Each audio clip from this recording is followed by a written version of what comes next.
వంటివి ప్రేక్షకులకు నమస్కారం. విశ్వావసునామ సంవత్సరంలో ఈ శ్రీరామనవమికి అంగరంగ వైభవంగా జరగనున్న రాముల వారి కళ్యాణం వైపే అందరి మనసు లాగుతూ ఉంటుంది. ఆజానుబాహుడు, అరవింద నేత్రుడు, అందరి దేవుడు, అందాల రాముడు, త్రేతాయుగంలో సాక్షాత్తు ఆ మహావిష్ణువే శ్రీరాముని రూపంలో మానవ రూపం దాల్చాడని భక్తుల విశ్వాసం. ఆదర్శాలకు అగ్రపీఠం రామ అవతారం. అటువంటి చక్కనైన రాముని పక్కన చుక్కలాంటి సీతమ్మని కూర్చోపెట్టి వారి కళ్యాణం కన్నులారా గాంచాలని ప్రతి హృదయం ఉవ్విళ్ళూరుతుంది. శ్రీరామనవమిన ప్రతి రామాలయంలో సీతారాముల కళ్యాణం వేద మంత్రోచ్చరణల మధ్య అభిజిత లగ్నంలో అంగరంగ వైభవంగా జరుగుతుంది. అయితే నవమి రాముని జన్మదినం. మరి నవమి నాడే శ్రీరాముని పెళ్లి కూడా జరిగిందా? అందుకే నవమి నాడే సీతారాముల కళ్యాణం జరిపిస్తారా అనే ఆలోచన ఇప్పటికీ చాలా మందిలో ఉంది. మరి నవమి రాముని పుట్టినరోజా, పెళ్లి రోజా? శ్రీరామ నవమి రోజు అసలు సీతారామ కళ్యాణం ఎందుకు చేస్తారనే విషయాలు ఈ కథనంలో చూద్దాం.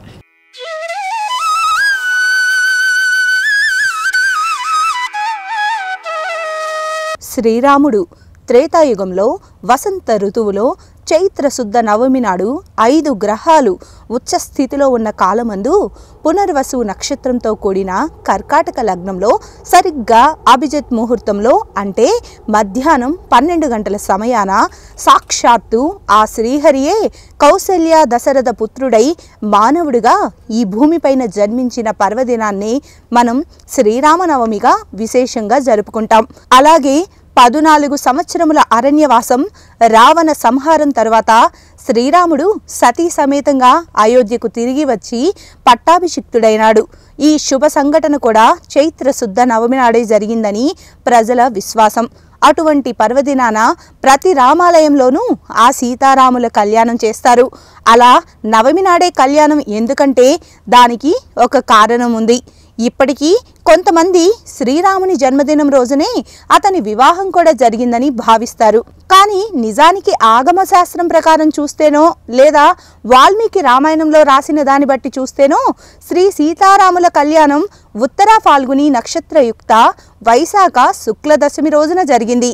మరి శ్రీరాముని జన్మదినమైన నవమి నాడు సీతారాముల వివాహం జరిపించడంలో ఆంతర్యం ఏమిటి, అందుకు గల కారణం ఏమిటి అనేది గమనిస్తే కనుక మహతాం జన్మ నక్షత్రే వివాహం అంటోంది ఆగమ శాస్త్రం. అందువల్ల గొప్ప వ్యక్తులు, అవతార పురుషులు జన్మించిన తిథి నాడే ఆ నక్షత్రంలోనే వివాహం జరిపించాలనేది శాస్త్రాల నియమం. అందుకే శ్రీరాముడు పుట్టిన చైత్ర శుక్ల నవమి పునర్వసు నక్షత్రం వేళ దేశవ్యాప్తంగా అంగరంగ వైభవంగా సీతారాముల కళ్యాణం జరుపుకుంటారు భక్తులు. ఈ లోకోత్తర కళ్యాణం జరిగినప్పుడే లోక కళ్యాణ యజ్ఞానికి హేతువుగా నిలబడిందని శాస్త్రాల్లో కూడా వివరించబడింది. వరుడేమో రాముడట, వధువేమో సీతమ్మట. ఈ జంట కొంగుముడి చూడముచ్చటట. కనులారా చూడగా 1000 కళ్ళైనా చాలవట. శ్రీరామచంద్రమూర్తి, జానకీదేవి ఇద్దరు సాధారణ వ్యక్తులు కాదు. వీరిద్దరూ యజ్ఞ ఫలిత ఆధారంగా ఆవిర్భవించినట్లు పురాణాలు చెప్తూ ఉన్నాయి. దశరథ మహారాజు తన వంశం తరించడానికి పుత్ర సంతానం కోసం చేసిన యాగ ఫలితంగా శ్రీరాముడు జన్మిస్తాడు. అదే సమయంలో యజ్ఞం నిర్వహించేందుకు యాగశాల కోసం భూమిని తవ్వుతున్నప్పుడు జనకుడికి నాగేటి చాలు ద్వారా లభించిన యజ్ఞ ప్రసాదమే సీతమ్మ తల్లి. చైత్రమాసం శుద్ధ నవమి రోజున లోక కళ్యాణమని సంకల్పంలో పండితులు చదువుతూ ఉంటారు. అందుకే కొత్తగా పెళ్లైన దంపతులను సీతారామచంద్రులుగానే భావిస్తూ ఉంటారు.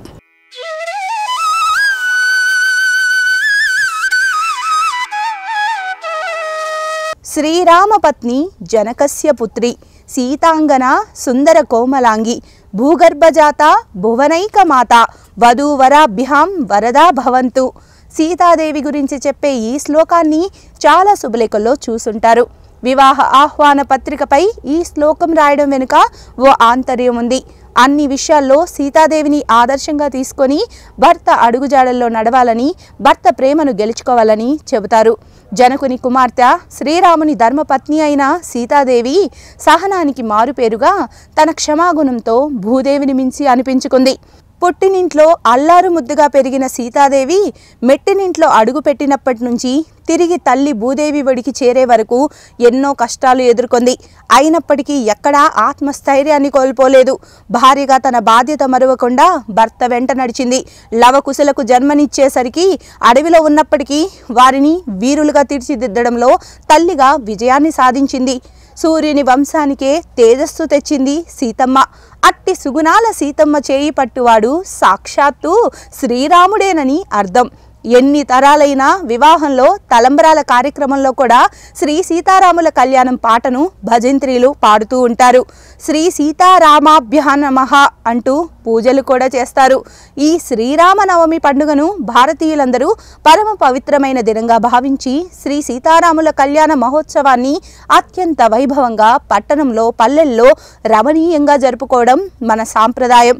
ఇక శ్రీరామచంద్రుణ్ణి తెలుగువారు ప్రతి ఇంటి ఇలవేలుపుగా కొలుస్తారు. అంతేకాదు, రామాలయం లేని ఊరే ఉండదు అంటే అతిశయోక్తి కాదు. నేటికి తెలుగు రాష్ట్రాల్లోని భద్రాచలంలో శ్రీరాముడి పర్ణశాల భక్తులకు దర్శనమిస్తూ ఉంటుంది. భద్రాచలంలో అంగరంగ వైభవంగా కన్నుల పండుగగా జరిగే సీతారాముల కళ్యాణ మహోత్సవానికి లక్షలాది మంది భక్తులు తరలివస్తూ ఉంటారు. కళ్యాణంలో పాల్గొని దానిని తిలకించి శ్రీరాముని దర్శించి ఆ దేవదేవుడి ఆశీస్సులు పొందుతారు. భద్రాచలం భక్తుడు బద్ధుడు కొండగా మారి ఆ సీతారాములను మోస్తూ కొలువై ఉన్న పుణ్యక్షేత్రం. భద్రాచలంలో ప్రతి ఏటా శ్రీరామనవమి నాడు సీతారాముల కళ్యాణం జరుగుతుంది. మరి అక్కడ ఆ విధి విధానాలు ఎవరు నిర్ణయిస్తారు? చైత్రశుద్ధ నవమి రోజునే ఎందుకు కళ్యాణం నిర్వహిస్తారు వంటి విశేషాలు ఇప్పుడు తెలుసుకుందాం.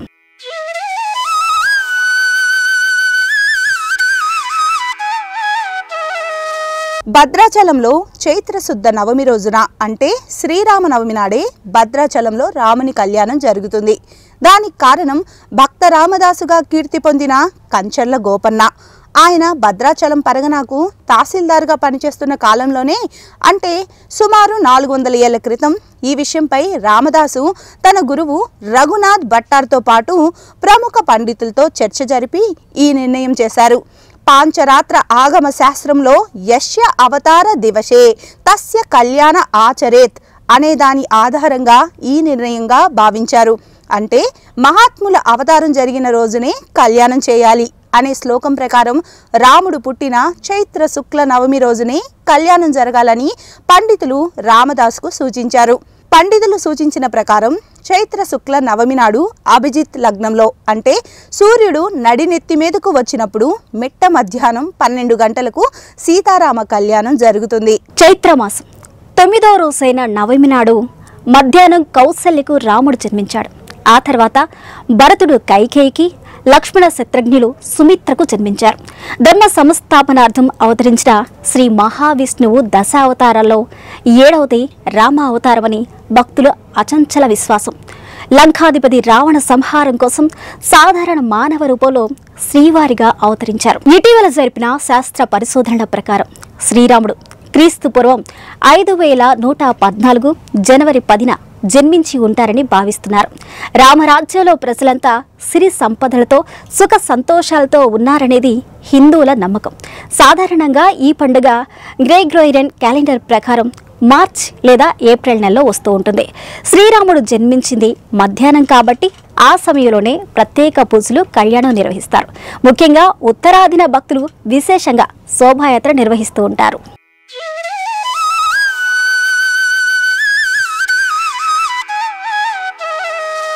శ్రీరామనవమి వేసవి కాలం ప్రారంభంలో వస్తుంది.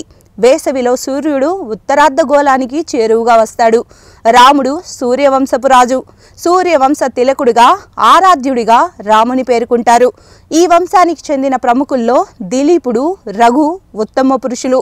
వీరిలో రఘు ఇచ్చిన మాటకు కట్టుబడ్డ వ్యక్తిగా ప్రసిద్ధిగాంచాడు. శ్రీరాముడు కూడా ఆయన అడుగుజాడల్లోనే నడిచి తండ్రి మాట కోసం 14 ఏళ్లు వనవాసం చేశాడు. మాట కోసం నిలబడ్డాడు. కాబట్టే రాముణ్ణి రఘురాముడు, రఘునాథుడు, రఘుపతి మొదలైన పేర్లతో పిలుస్తారు. శ్రీరామ రామ రామేతి రమే రామే మనోరమే సహస్రనామ తత్తుల్యాం రామనామ వరానని అనే శ్లోకం 3 సార్లు స్మరిస్తే విష్ణు సహస్రనామ పారాయణ శివ సహస్రనామ ఫలితం కూడా లభిస్తుంది. ఎవరైతే కాశీలో జీవిస్తూ ఆ పుణ్యక్షేత్రంలోనే మరణిస్తారో వారు మరణించే కాలంలో సాక్షాత్తు పరమేశ్వరుడే ఈ తారక మంత్రాన్ని వారి కుడి చెవిలో చెప్పి సద్గతి కలిగిస్తాడని పురాణాలు ఘోషిస్తున్నాయి. ఇక భక్త రామదాసుగా పేరుగాంచిన కంచర్ల గోపన్న శ్రీరామనామ గానామృతాన్ని భక్తితో సేవించాడు. శ్రీరామ నీ నామమేమి రుచిరా అంటూ రామనామ రసానుభవ రుచిని కీర్తించాడు.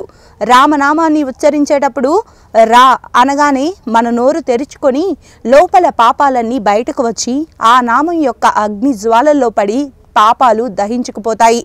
అలాగే మా అనే అక్షరం ఉచ్చరిస్తే మన పెదవులు మూసుకుంటాయి.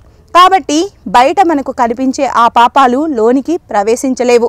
అందువల్లే మానవులకు రామనామ స్మరణ మిక్కిలి జ్ఞానాన్ని, జన్మరాహిత్యాన్ని కలిగిస్తుందని పురాణాలు చెబుతున్నాయి. సీతారాముల కళ్యాణం లోక జీవన హేతుకం, సకల దోష నివారణం, సర్వ సంపదలకు నిలయం, సకల జనలోక సంరక్షణే శ్రీరామనవమి పండుగ పరమార్థం. సీతారాముల కళ్యాణ విశేషమే మరో కథ కూడా భద్రాద్రిలో ప్రాశస్త్యంలో ఉంది.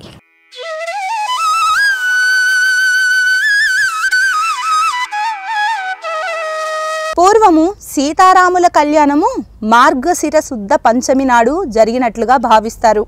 అయితే అప్పుడు భక్త రామదాసు చెరసాలలో ఉండిపోయిన కారణంగా అతను చెరసాల నుండి తిరిగి వచ్చాక చైత్ర శుక్ల నవమి నాడు శ్రీరాముని చంద్రుని పుట్టినరోజు వేడుకలు, కళ్యాణ వేడుకలు ఒకేసారి జరిపించారు. ఇక రాముడు రావణుని సంహరించి అయోధ్యకు తిరిగి వచ్చింది శ్రీరామనవమి నాడే. ఆ మరునాడు దశమిన సీతా సమేత శ్రీరామ పట్టాభిషేకం జరిగిందని చెబుతారు. అందరికీ ఆదర్శప్రాయం రామవతారం. సకల సుగుణవతి సీతమ్మ చేయి పట్టవచ్చే కళ్యాణరామునితో వైభవంగా ప్రతి రామాలయంలో శ్రీరామనవమి నాడు అభిజిత లగ్నంలో కళ్యాణ మహోత్సవం నిర్వహిస్తారు భక్తులు. ఆ కోదండరామ కళ్యాణాన్ని చూసేందుకు మనమే కాదు, సకల లోకాల దేవతలు దివి నుంచి భూమికి దిగి వస్తారంట. శ్రీరామచంద్రుని దివ్య దర్శనం మహనీయంగా, నేత్రపర్వంగా పట్టాభిషేక సమయాన తిలకించి పులకితులవుతారట. శ్రీరామనవమి రోజున సీతారాముని, లక్ష్మణ, భరత, శత్రుఘ్న, ఆంజనేయ సమేతంగా ఆరాధించి వడపప్పు, పానకము నైవేద్యంగా సమర్పించుకుంటారు. ప్రతి ఏడాది భద్రాచలంలో జరిగే శ్రీ సీతారామ కళ్యాణం చూసి తరించిన వారి జన్మం చరితార్థమవుతుందనేది భక్తుల ప్రగాఢ విశ్వాసం. ఆ పరమ పావన సీతారాముల వివాహంలో వాడిన సీతారాముల తలంబ్రాలను అక్షింతలుగా, ఆ సీతారాముల ఆశీస్సులుగా ప్రతి భక్తులు తమ వెంట తీసుకెళ్తారు. జయ జానకి నాయక, జయ సీతారామ, జై శ్రీరామ్. సర్వేజన సుఖినో భవంతు.